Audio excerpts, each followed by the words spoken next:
کہ آپ عالمین کو ڈرائیں۔ یعنی پتہ چلا کہ قرآن بھی عالمی ہے اور نبی بھی عالمی ہیں۔ پہلے کوئی نبی عالمی نہیں تھا، حضور کو اللہ نے عالم کے لیے، پوری کائنات کے لیے نبی بنایا۔ یہ آپ کی صفت کو اللہ نے اس آیت کے اندر بیان کیا۔ اس آیت سے پتہ چلا ہمارے نبی عالمی ہیں اور انٹرنیشنل ہیں، اور آپ کے قرآن کو بھی اللہ نے انٹرنیشنل بنایا، اور پہلے نبی انٹرنیشنل نہیں تھے، ان کی نبوت آپ کو اللہ نے یہ صفت عطا فرمائی۔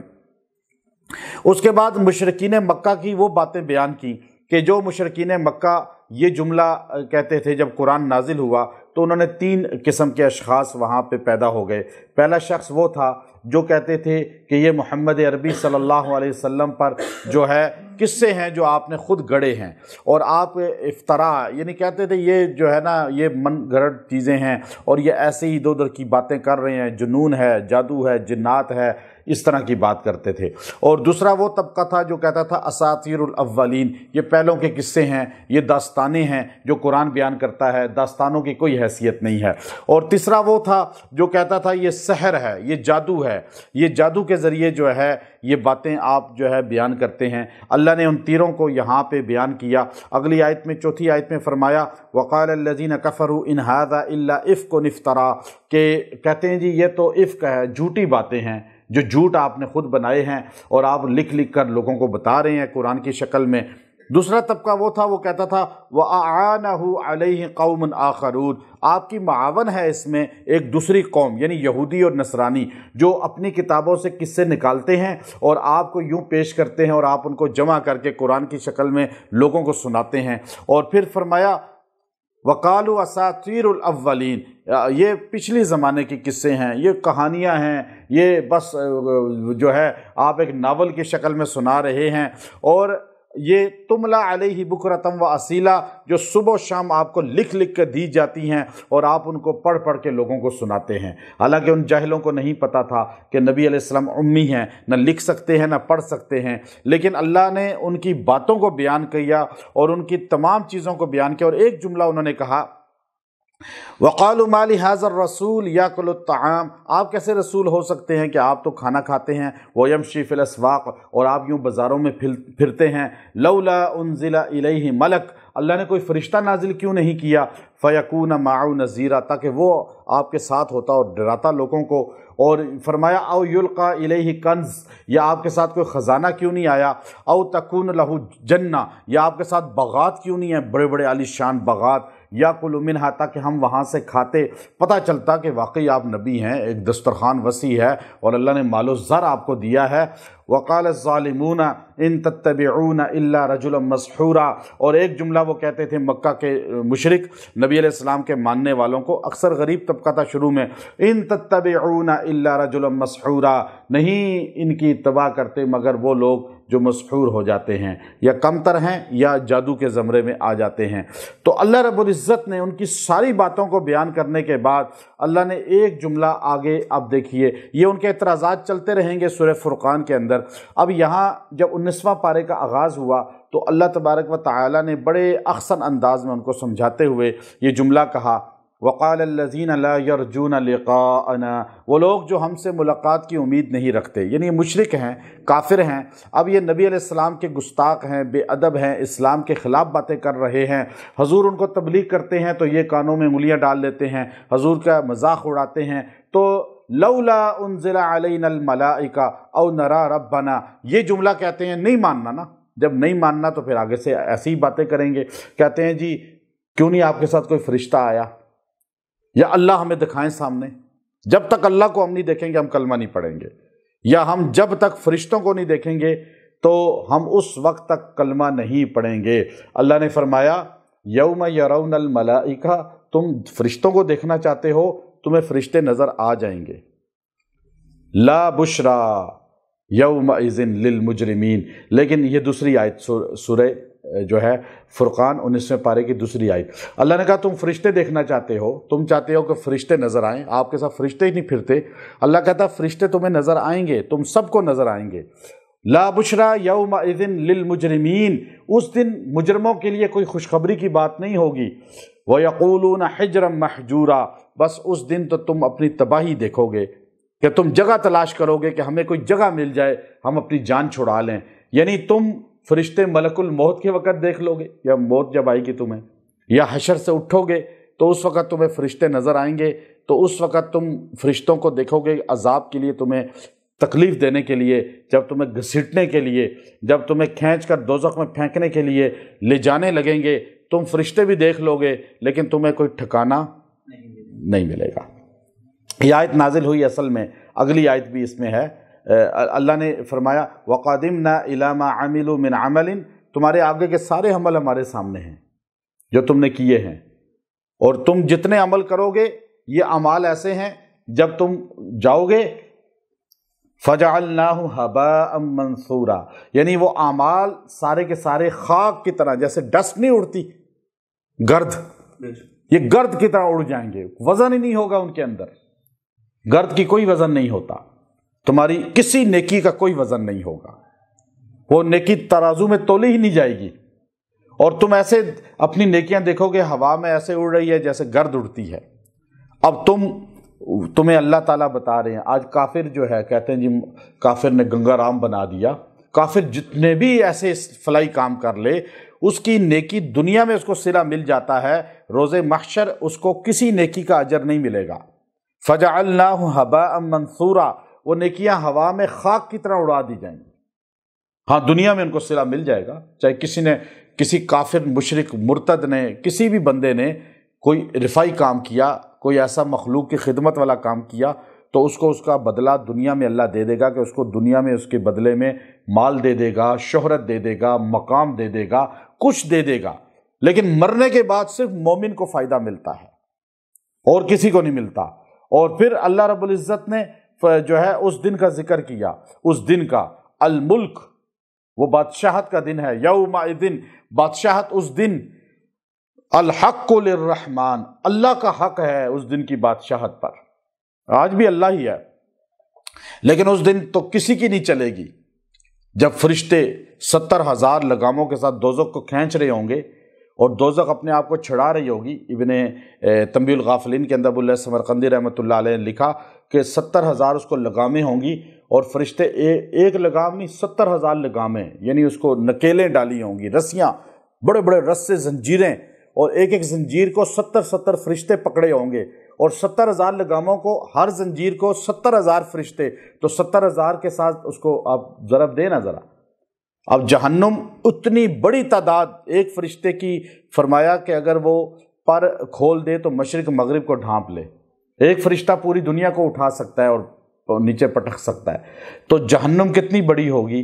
تو فرمایا اس وقت جہنم ان فرشتوں سے اپنے آپ کو چھڑا رہی ہوگی، تپش کی وجہ سے، شدت کی وجہ سے، اور فرشتوں کے کنٹرول میں نہیں ہوگی، فرشتے یوں کھینچیں گے وہ ادھر کھینچے گی، اور اس حالت کو دیکھ کر حضرت عیسیٰ علیہ السلام بھی کہیں گے یا اللہ میں اپنی ماں مریم کا سوال بھی نہیں کرتا، نفسی سے مجھے بخش دے۔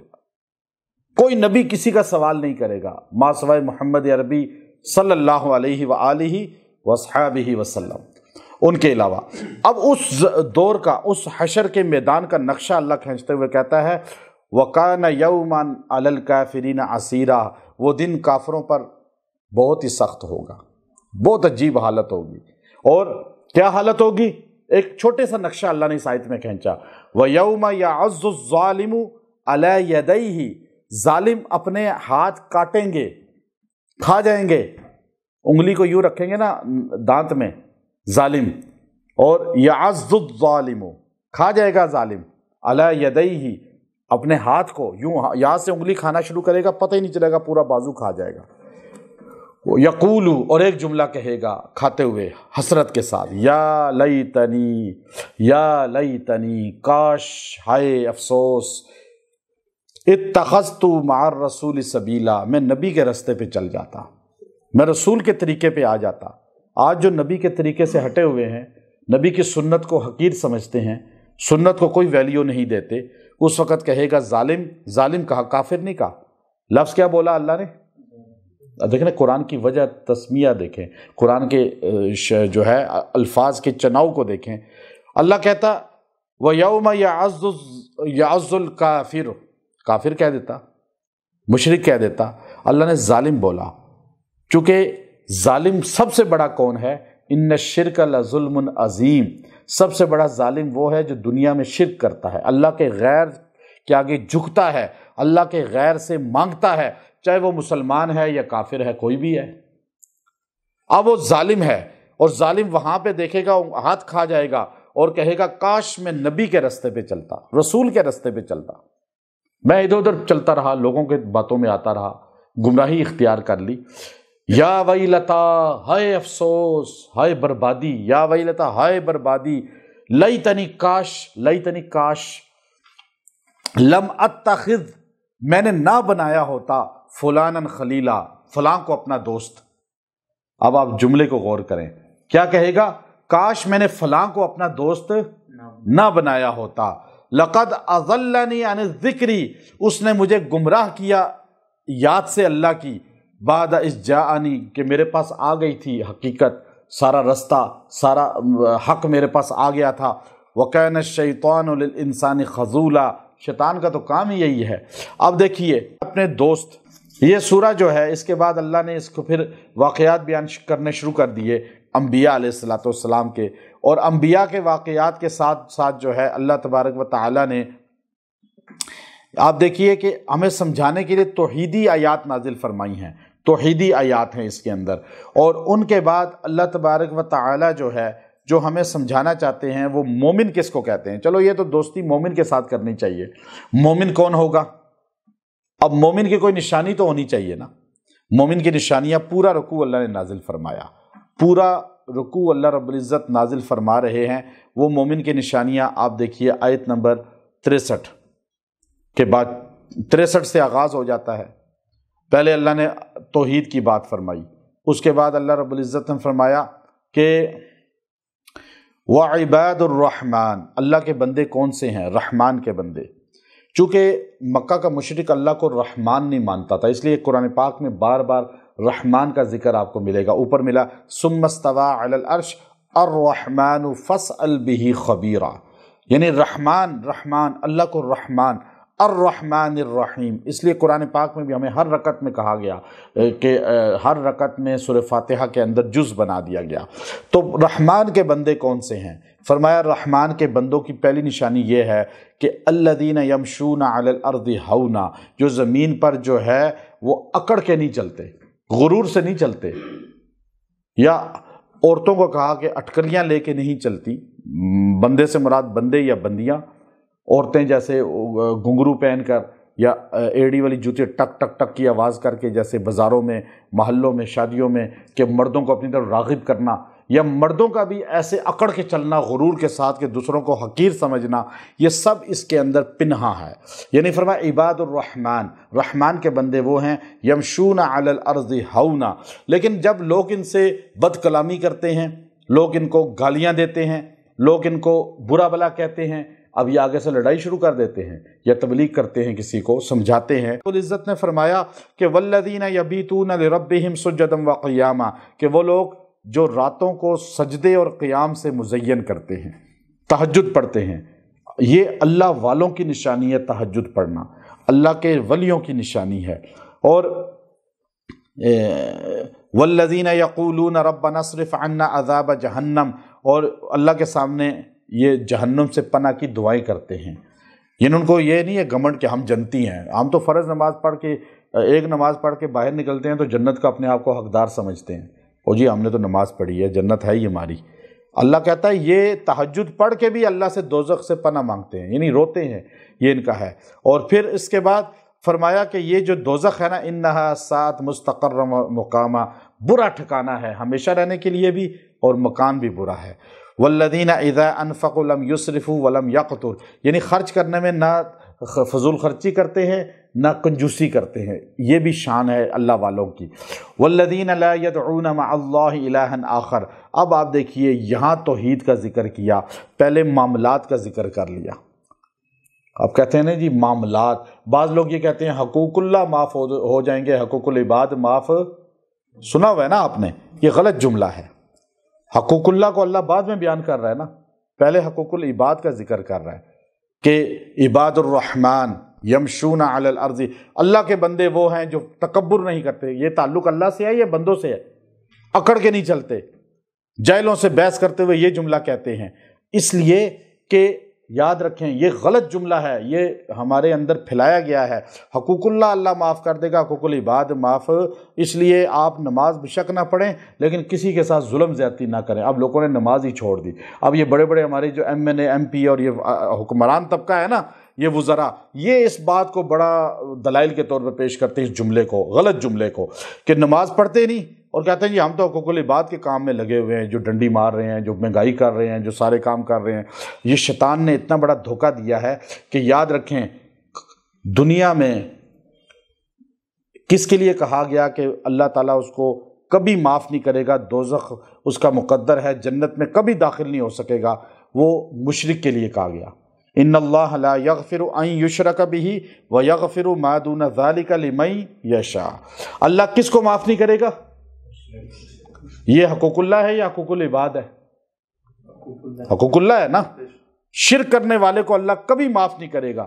پتہ چلا کہ دنیا میں بھی اللہ حقوق اللہ کبھی معاف نہیں کرے گا۔ پھر قبر میں سب سے پہلے سوال کون سا ہوگا؟ من، پھر حضور کے بارے میں، پھر من نبیو کا، ما دینو کا۔ یہ تینوں سوال حقوق اللہ ہیں یا حقوق العباد ہیں؟ حقوق اللہ ہے نا۔ اور حشر میں سب سے پہلے کس چیز کا حساب ہوگا؟ نماز کا، ہے نا۔ یہ نماز حقوق اللہ ہے یا حقوق العباد ہے؟ جس کی نماز ٹھیک ہوئی اس کا باقی اعمال بھی ٹھیک ہوں گے، جس کی نماز پوری نہ ہوئی وہ پکڑ میں آ جائے گا۔ پتہ چلا دنیا میں سب سے پہلے سوال حقوق اللہ کا، قبر میں سب سے پہلے سوال، اور اٹھنے کے بعد قبر سے سب سے پہلے سوال۔ تو حقوق اللہ معاف نہیں ہوں گے، حقوق العباد کا تو بعد میں ہے۔ حقوق العباد میں پکڑ ہے، بہت سخت ہے معاملات کی، لیکن اصل جملے کو میں سمجھانا مقصود ہے، عقیدہ ٹھیک ہونا چاہیے۔ پتہ چلا عقیدہ، جو لوگ نہیں پکارتے اللہ کے ساتھ کسی اور کو، ولا یقتلون النفس، اور کسی کو قتل نہیں کرتے، اور پھر ولا یزنون، زنا نہیں کرتے، اور اس کے بعد فرمایا الا من تاب وآمن وعمل صالحا، اور جو لوگ یہ سارے گناہ کر بیٹھتے ہیں جو پہلے ذکر ہوئے، لیکن پھر ان کو سمجھ آتی ہے کہ میں نے بہت بڑے گناہ کیے، میں نے بڑی جو ہے نا گناہ کیے ہیں، تو اس لیے اب وہ توبہ کرنی شروع کرتے ہیں۔ لیکن اکثر ہمارا طبقہ سوچتا ہے توبہ کریں گے تو اب کیا فائدہ، اب تو 100 چوہے کھا کے بلی حج کو چلی، یہ محاورہ چل پڑا نا، یہ تو جھوٹا محاورہ ہے۔ 100 قتل کر کے بھی بندہ آیا تو اللہ نے اس کو معاف کیا، بخاری کا واقعہ ہے۔ اب اصل بات کیا ہے کہ توبہ کرنا، جس نے توبہ کی، صحابی آئے یا رسول اللہ گناہ ہو جائے، کہا توبہ کرو، گناہ ہو جائے پھر توبہ کرو، کہا پھر گناہ ہو جائے توبہ کرو۔ تیسری بار جب اس نے کہا تو آپ علیہ السلام نے اس کی چھاتی پہ ہاتھ مارا کہ تو توبہ کرتے کرتے تھک جائے گا، اللہ معاف کرتے کرتے نہیں تھکے گا۔ تو اس لیے یہاں یہ جملہ دیا۔ اور توبہ سے کیا ہوتا ہے؟ ہمیں خوشخبری سنائی، یبدل اللہ سیئاتہم حسنات، اللہ تمہارے گناہوں کو نیکیوں میں تبدیل کر دیتا ہے۔ توبہ سے گناہ مٹتے نہیں ہیں بلکہ نیکیوں میں تبدیل۔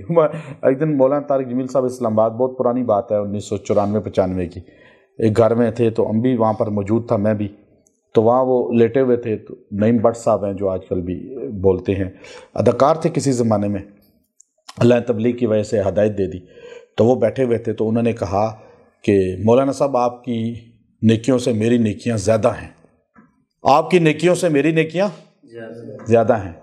تو مولانا طارق جمیل صاحب لیٹے ہوئے تھے تو اٹھ کے بیٹھ گئے، بھائی یہ دعویٰ کیسے کر رہے ہو؟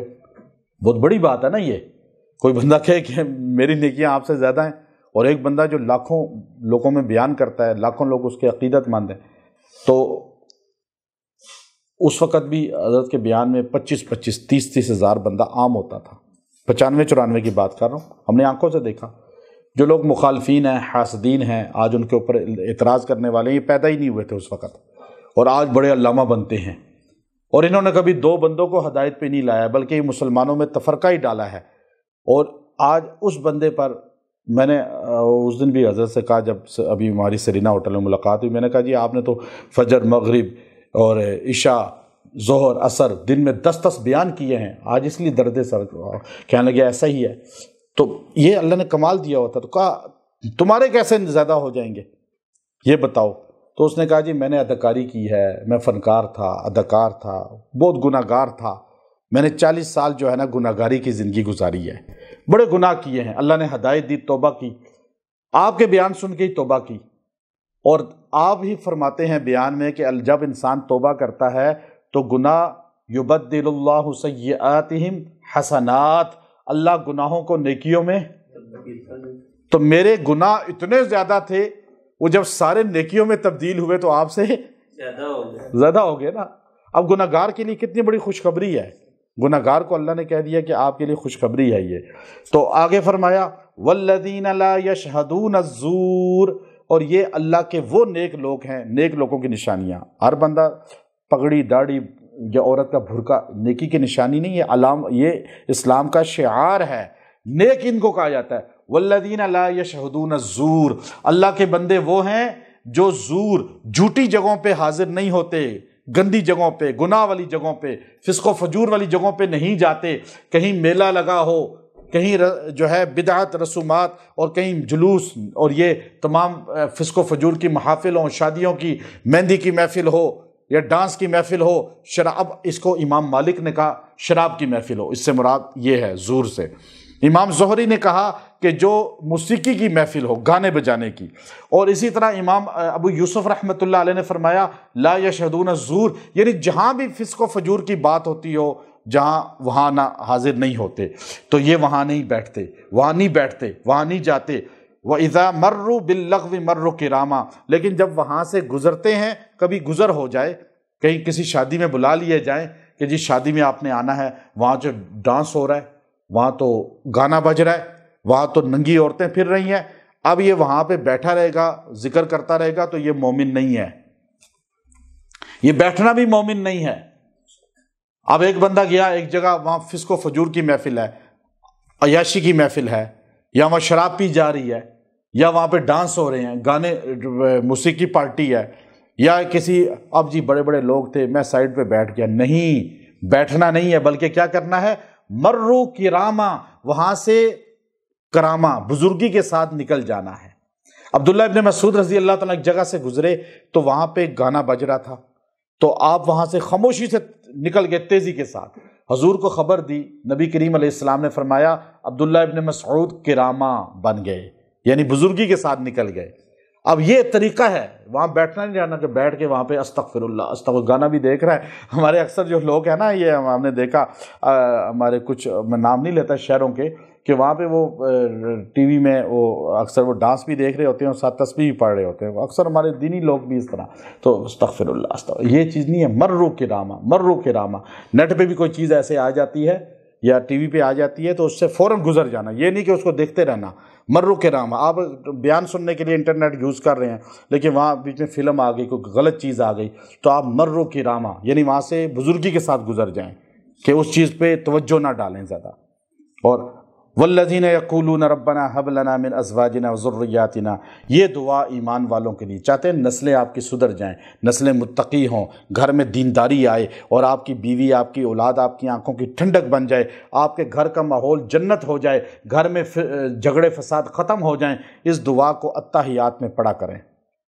مفتی تقی صاحب سے دامت برکاتہم العالیہ، شیخ الاسلام ہیں، عالم اسلام کے، اللہ نے بہت نوازا ہے۔ کسی نے پوچھا کہ آپ کے پورا خاندان اللہ نے قبول کر لیا، کہ آپ کے نواسے بھی، آپ کی نواسیاں بھی، آپ کے پوتے بھی، پوتیاں بھی، بھانجے بھی، بھانجیاں بھی، بہنیں بھی، بھائی بھی، سارے دیندار، متقی، بڑے عالم، بڑے بڑے نامور لوگ ہیں؟ تو آپ نے فرمایا ہمارے والد صاحب یہ دعا ہر وقت پڑھا کرتے تھے، اور بتایا کرتے تھے اپنے عقیدت مندوں کو کہ یہ دعا پڑھنے والے کا خاندان دیندار ہوتا ہے، اولاد دیندار ہوتی ہے۔ تو یہ دعا آپ اپنا معمول بنا لیں۔ آیت نمبر 74 سورہ فرقان۔ یہ ساری باتیں کرنے کے بعد اللہ رب العزت نے ایک بات کر دی، بس بات سمجھا دی، سمندر کو کوزے میں بند کر دیا۔ اس سورت کی آخری آیت ہے۔ اللہ نے کیا کہا؟ قل، میرے پیغمبر آپ کہہ دیں تاکہ ان کو یقین آ جائے، نبی کی زبان سے کہلوایا، ما یعبأ بکم ربی، تمہاری اللہ کو کوئی ضرورت نہیں ہے۔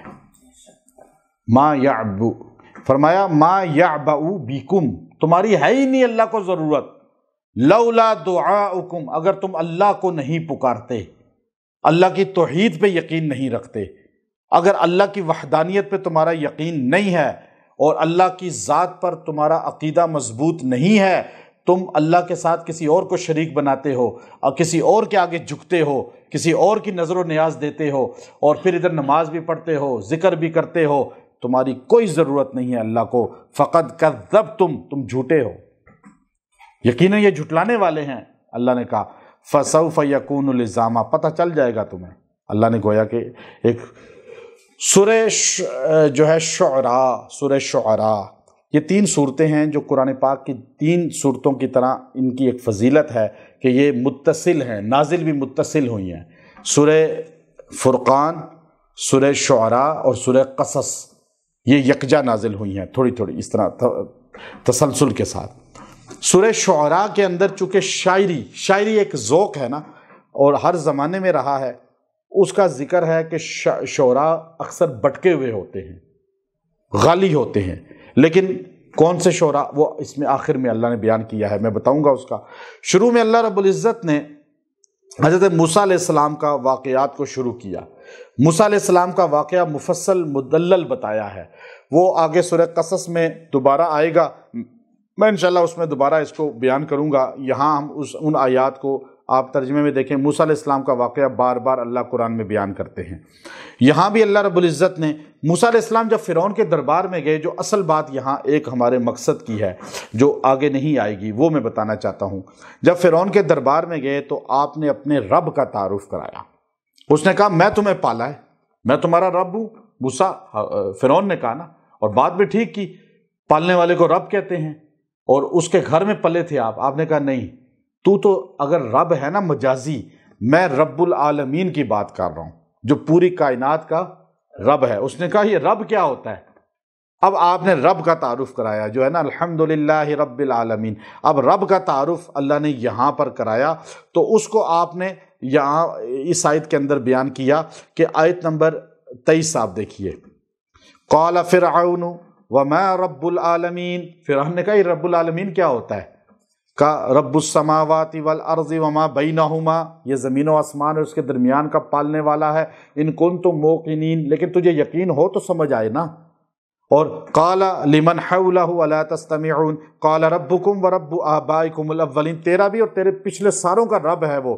اور پھر آپ نے رب المشرقی والمغربی وما بینہما، اور یہ ساری باتیں کی، اس کو رب کا تعارف کرایا۔ اس پر اس نے آپ کو انکار کیا، اور آپ نے اس پر اپنا معجزہ دکھایا، پھر اس نے جادوگروں کو بلایا، وہ پورا واقعہ پہلے بھی گزر گیا، آگے قصص میں پھر آ جائے گا۔ کا تعارف موسیٰ علیہ السلام نے کرایا اور رب کی پوری شان کو بیان کیا۔ اس کے بعد آپ دیکھیے کہ حضرت ابراہیم علیہ السلام کا قصہ شروع ہو گیا۔ موسیٰ علیہ السلام کے بعد ابراہیم علیہ السلام کے قصے کو بڑی ایک خاص یہاں اہمیت حاصل ہے کہ 2 چیزیں یہاں آپ کو پہلے موسیٰ علیہ السلام کی بتا دوں جو یہاں پر ہے، کہ موسیٰ علیہ السلام کے ایک صحابی ہیں اور ایک محمد عربی علیہ السلام کے صحابی ہیں۔ یہاں آیت نمبر آپ دیکھیے کہ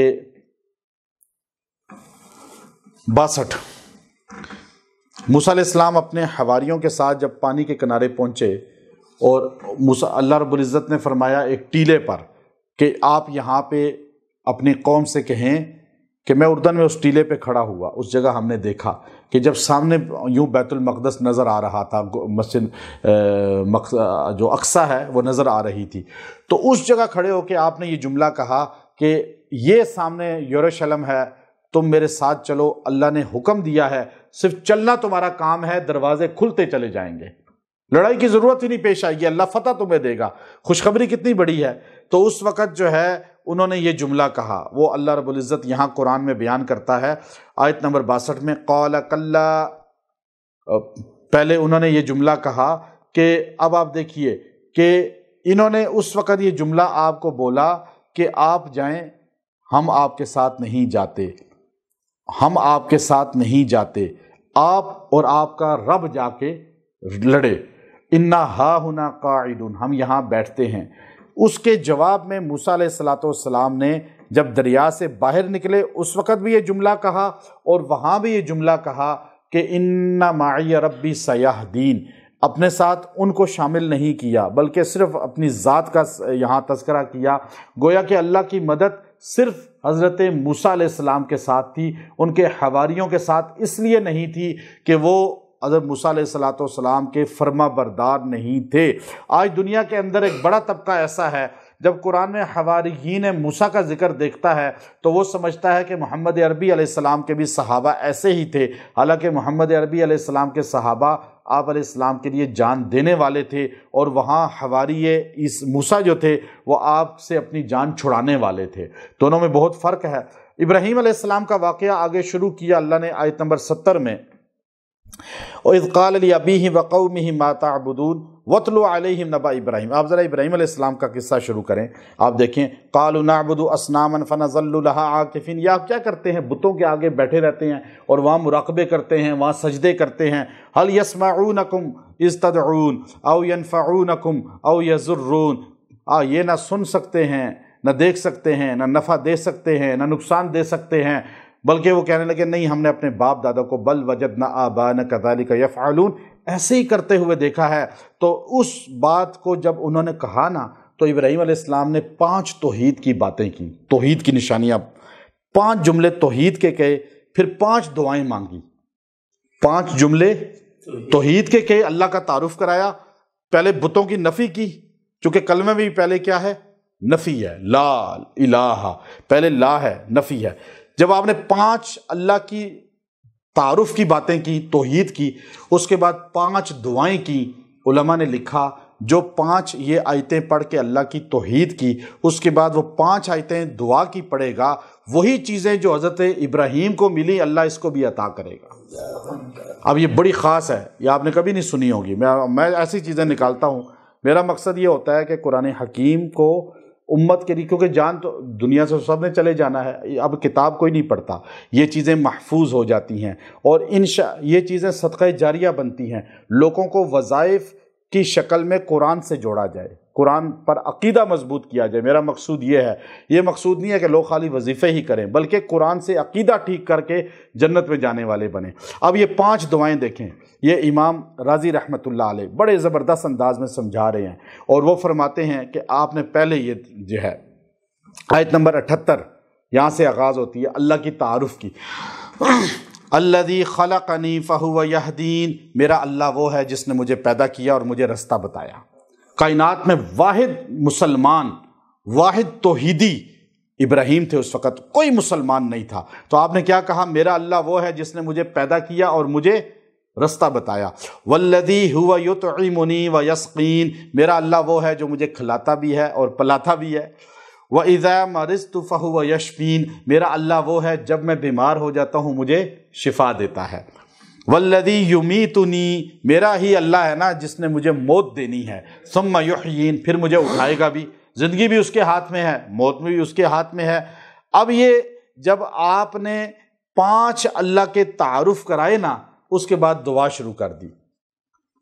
اب دعا کیا کی؟ 82 نمبر آیت میں دعا ہے، وَالَّذِي اطمع ان یغفر لی خطیئتی یوم الدین، اے اللہ تو مجھے معاف کر دینا میری غلطیاں قیامت تک، جتنی بھی غلطیاں ہیں۔ ربی حب لی حکما والحقنی بالصالحین، اے اللہ تم مجھے دے دے حکم، یعنی ایک مرتبہ، اور مجھے عطا فرما صلحا، یعنی صلحا تک میرا ذکر چلے، اور صلحا میں شامل کرنا، یعنی نیک لوگوں میں شمولیت ہو جائے میری۔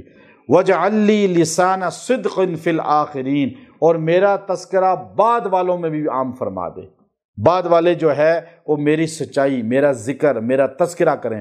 اس آیت میں یہ دعا کی ابراہیم علیہ السلام نے، جو یہ دعا کرے گا اس کو اللہ تعالیٰ بعد والوں کے لیے بھی نشان صدقہ جاریہ بنا دے گا، اس کا ذکر بعد میں بھی، مرنے کے بعد بھی زندہ ہوگا۔ اور آج ابراہیم علیہ السلام کو گئے ہوئے 4000 سال ہو گئے ہیں، آج دنیا کے اندر 7 ارب انسان ہیں، ان میں عیسائی اگر 3 ارب ہیں، 4 ارب ہیں، 4 ارب عیسائی ہیں، تو ان میں سے 2-2.5 ارب جو ہے وہ دنیا میں 2 ارب کے قریب جو ہے مسلمان ہیں، اور باقی یہودی تھوڑے ہیں، مجوسی تھوڑے ہیں، بدھسٹ تھوڑے ہیں، باقی ہیں یہ ہندو، یہ جتنے بھی ہیں، یہ چھوڑ کے آپ اگر دنیا کے نصف سے زیادہ کو دیکھیں نا آبادی کو، اس وقت دنیا میں کم از کم جو ہے 6 ارب انسان ابراہیم علیہ السلام کو اپنا کہتے ہیں، ما کان ابراہیم یہودیم ولا نصرانیم ولکن کان حنیفم مسلمہ۔ یہودی کہتے ہیں ابراہیم ہمارے ہیں، عیسائی کہتے ہیں ابراہیم ہمارے ہیں، مسلمان کہتے ہیں ابراہیم، گویا کہ ذکر تو بلند ہو گیا نا۔ اب یہاں کہا کہ اگر کوئی آدمی اپنا ذکر یعنی اپنی نمود و نمائش چاہتا ہے، کیا یہ جائز ہے؟ ابن عربی رحمۃ اللہ علیہ نے اپنی کتاب کے اندر لکھا کہ 3 وجہوں سے جائز ہے۔ ایک اس لیے کہ اپنے آپ کو اوپن کرتا ہے، لوگوں کے سامنے شو کرتا ہے کہ میرا جو ہے لوگوں سے تعلق ہو، لوگ میرے قریب آئیں، میرے قریب آ کر لوگوں کا عقیدہ ٹھیک ہو، لوگ اللہ کے ساتھ جڑیں، گمراہی سے بچیں، تو یہ جائز ہے۔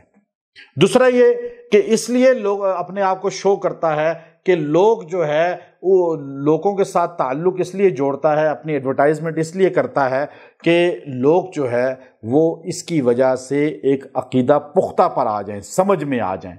اور تیسرا، رستہ صحیح گناہ والا تلاش نہیں کرتا، بلکہ قرآن و سنت والے کے رستے کے ذریعے یہ کام کرتا ہے۔ تو پھر یہ دعا ابراہیم علیہ السلام نے کیا تو یہ بندہ بھی کر سکتا ہے۔ یہ بندہ بھی جو ہے اپنے لیے کہ میرا ذکر بلند ہو، میرا تذکرہ عام ہو، مجھے لوگ زیادہ جانیں، زیادہ پہچانیں۔ اب یہ لوگ، ہر بندے کی خواہش ہوتی ہے، یہ تو فطری کمزوری ہے، میں بڑے بڑے لوگ اس کے اندر شامل ہیں، اس آیت سے تسلی ملتی ہے۔ اور ابن عربی رحمۃ اللہ علیہ نے اس کو بڑا کھولا ہے تصوف کے انداز میں، تو میں اس کو وقت نہیں، ورنہ میں پورا مفصل بتاتا۔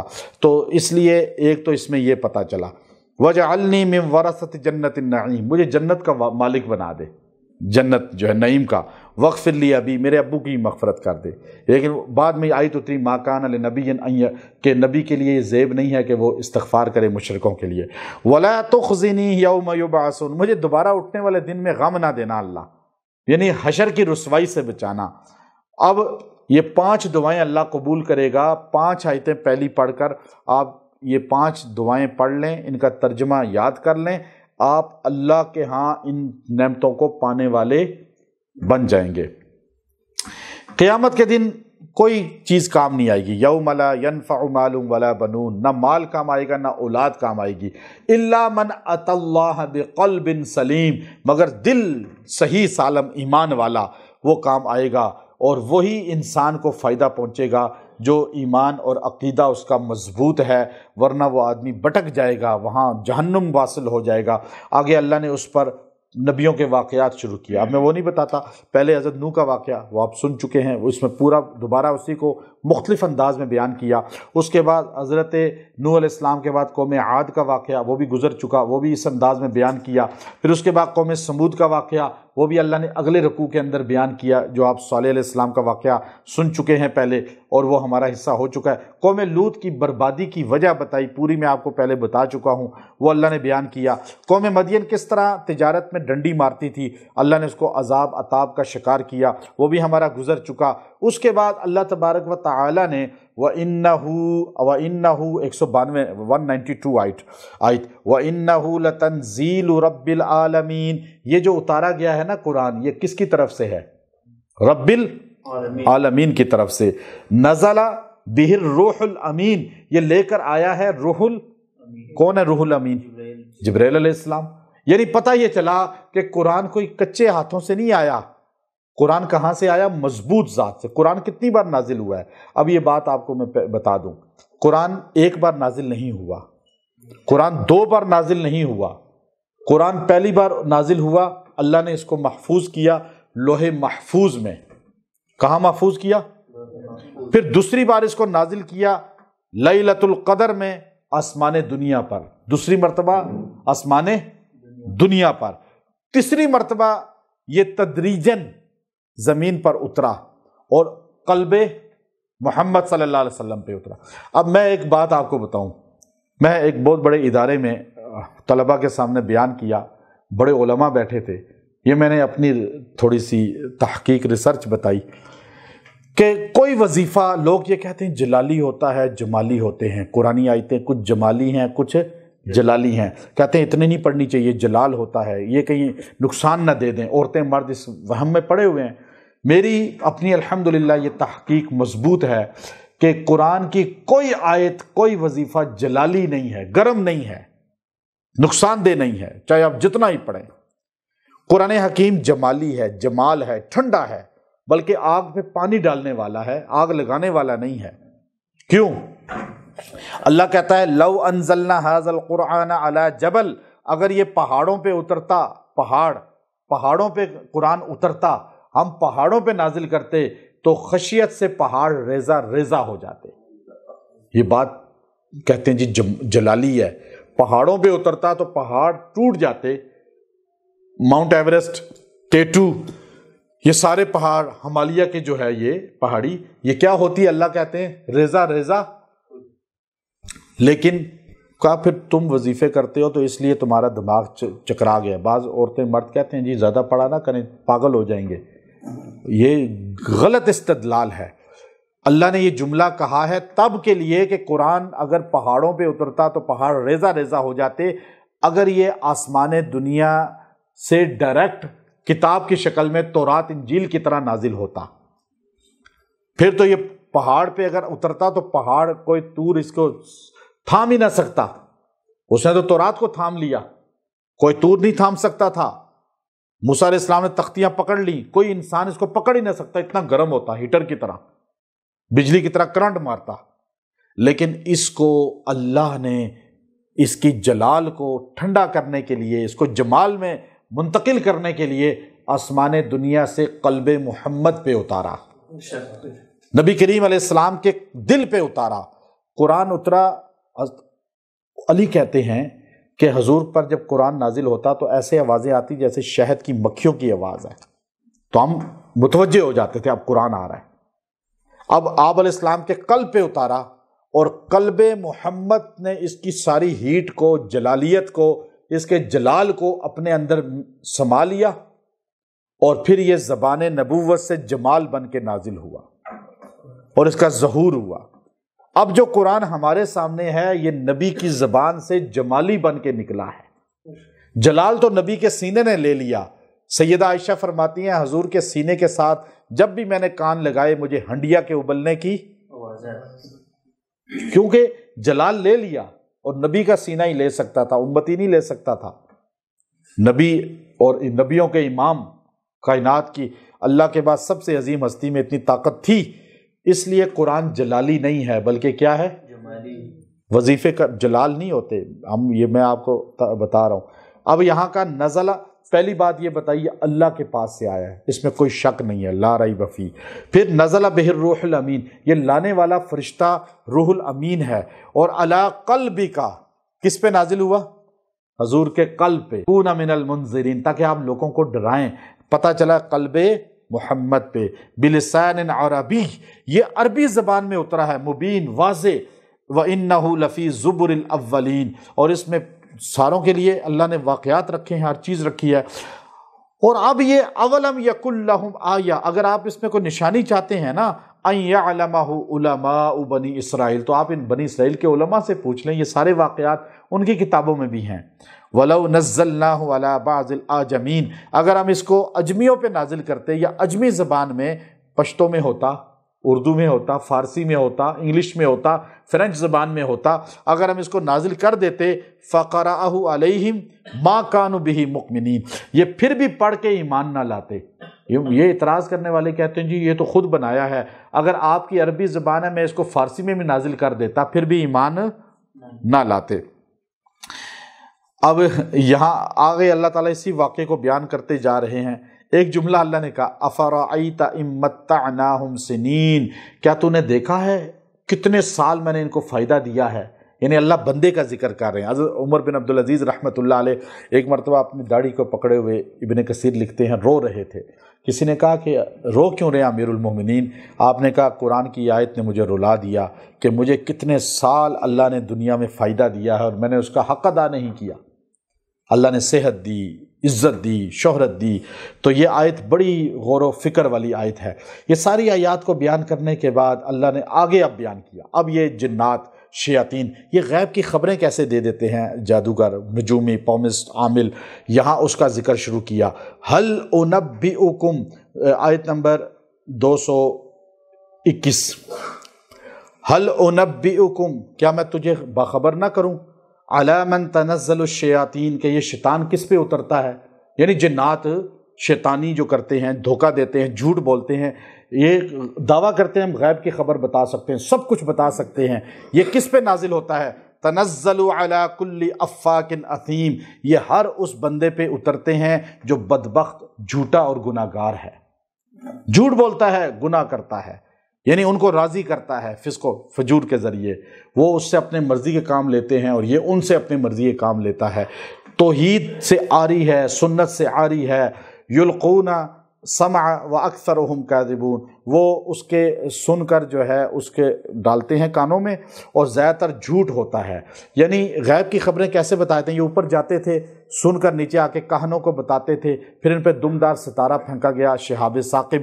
نبی علیہ الصلوۃ کی ولادت سے پہلے، نبوت سے پہلے یہ جنات اوپر چلے جاتے تھے آسمان تک، آسمان تک نہیں، آسمان سے نیچے تک، تو فرشتے نیچے اترتے تھے، آپس میں مذاکرہ کرتے تھے اللہ کے فیصلوں کا، تو یہ وہاں سن لیتے تھے، یہ وہاں سے نیچے آ کے کچھ باتیں ان میں سے فرشتوں کے مذاکرے کی، جیسے ہم آپس میں بیٹھے ہیں تو میں جو باتیں کروں تو تھوڑی دیر بعد آپ مذاکرہ کریں گے، جیسے مدارس میں مذاکرہ ہوتا ہے۔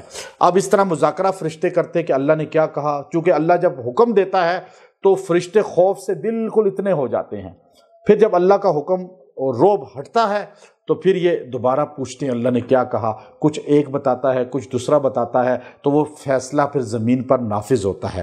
وہ جب مذاکرہ کر رہے ہوتے ہیں نا آسمان پر، تو اس وقت یہ ستاروں کے پاس پہنچ کے جنات سن لیتے تھے کچھ باتیں، نیچے آ کے کہنوں کے دلوں میں ڈالتے تھے، کہن پھر کچھ باتیں ملا جلا کر جب بیان کرتا تو کچھ بات ٹھیک ہو جاتی اور کچھ غلط ہوتی، تو کہتے جی بڑی پہنچی ہوئی سرکار ہیں۔ کسی نے کہا یہ پھر کیسے غیب کی خبریں دیتے ہیں؟ جب ایک مشرک سے کہا، جو بڑا کاہن تھا، جادوگر تھا، اسے کہا کہ تو 3-4 پتھر گنے، اس نے ایک اللہ والے کی بتا رہا ہوں، اسے پتھر گنے کنکر چھوٹے چھوٹے 11 ہیں، اس نے یوں ہاتھ بند کیا، اس کے پاس گیا نجومی کے پاس، کہنے لگا بتاؤ اس میں کتنے ہیں؟ اس نے کہا 11، آنکھیں بند کر کے کہا۔ یہ بندہ دہل گیا کہ یہ اس نے تو بتا دیا ہے۔ پھر یہ اپنے مرشد کے پاس گیا، کہنے لگا حضرت بتائیں کہ اس نے تو صحیح بتا دیا، کہا تو نے گنے تھے؟ کہا جی میں نے گنے تھے۔ کہا تو نے غلطی کی، خطا کی، اب ایسے کر، یوں پتھر اٹھا چھوٹے چھوٹے گنے بغیر، یوں پکڑ، اور اب اس کے پاس جا کر کہہ کہ بتاؤ کتنے ہیں؟ اس نے یوں اٹھائے چھوٹے چھوٹے کنکر اور اس کے پاس جا کے بتاؤ اس میں کتنے ہیں؟ وہ آنکھیں بند کرے پھر کھولے، بند کرے پھر کھولے، اس نے کہا پتہ نہیں چل رہا کتنے ہیں، تو اس نے کھولے، اس نے کہا یہ ہیں، اتنے ہیں۔ تو اپنے مرشد سے کہنے لگا حضرت یہ کیسے ہوا؟ کہا جب تو گن رہا تھا نا تو تیرے ساتھ ایک جن پیدا ہوتا ہے پیدائشی، ہر بندے کے ساتھ ایک جن پیدائشی پیدا ہوتا ہے۔ حضور نے فرمایا میرا واحد ہے جو مسلمان ہو چکا ہے، باقی ساروں کا کافر ہوتا ہے، جو ان کو گمراہی کی طرف لاتا ہے، وسوسے ڈالتا ہے۔ تو اس نے بھی تیرے ساتھ گن لیے، اور جب تو اس کے پاس گیا تو تیرے جن نے اس کے جن کو بتا دیا اور اس نے تجھے خبر دے دی۔ جب تو نے نہیں گنے، تیرے جن کو بھی نہیں پتا چلا، تو اس کو بھی خبر نہیں۔ اور یہ بات ہے، اب غیب کی خبریں دینے والا کہتے ہیں جی کوئی کرامت دکھائیں، کوئی شعبدہ دکھائیں، یوں تویز گرے آپ کے ہاتھ سے، اور یہ سارے کرتب ہیں، یہاں رکھتے ہیں، ادھر سے گراتے ہیں۔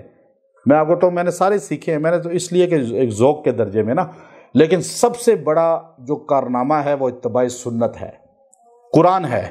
یہ شعبدے دیکھ کر کسی سے متاثر نہ ہوں، یہ شعبدے، میں نے ابھی آپ کو کہ اندر کی بات بتائی، اور بہت سی ایسی کہانیاں ہیں میں آپ کو بتاؤں۔